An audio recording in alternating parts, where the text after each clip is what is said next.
নজর রাখতে হচ্ছে এই মুহূর্তে যে খবরের দিকে। নাজার থানায় এফআইআর শেখ শাহজাহানের কেয়ারটেকারের 447, 448, 427, 354, 506 ধারায় মামলা রুজু। অভিযোগ, ইডির আধিকারিকরা 1,35,000 টাকা চুরি করেছে। ইডি কর্তারা ঘরে ঢুকতেই পারেনি, তাহলে টাকা চুরি করবেন কিভাবে?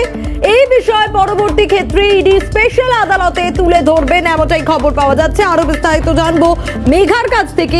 মেঘা, ইডি কর্তারা তো ঢুকতেই পারলো না ঘরে, 1,35,000 টাকা চুরি করবে কিভাবে?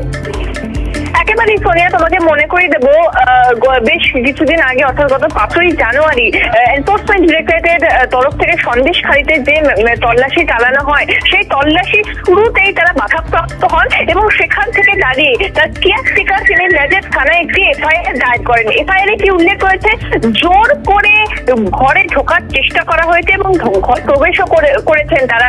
এরপরে মহিলাদের শ্লীলতাহানি করা হয়েছে, পাশাপাশি চুরি করা হয়েছে। এটা হচ্ছে সব থেকে বড় অভিযোগ এবং একেবারে তাদের আত্মপরিচয় যে গোপন, সেই গোপন রেখে তারা এনফোর্সমেন্ট ডিরেক্টরেটের অফিসারের পরিচয় ঢুকেছেন এবং সেখানে 1,35,000 টাকা চুরি করেছে। তোমাকে জানিয়ে রাখবো, 447, 448, 427, 354 এবং 506 আইপিসিতে মামলা রুজু করা হয়েছিল তার কেয়ারটেকারের তরফ থেকে এবং সেখানে ভয় দেখানোরও কিন্তু একটা অভিযোগ জানানো হয়, যে ভয় দেখিয়ে একেবারে এনফোর্সমেন্ট ডিরেক্টরেটের অফিসার সেটে তারা ভেতরে প্রবেশ করলেন এবং ভেতরে প্রবেশ করার পর 1,35,000 টাকা তারা চুরি করলেন।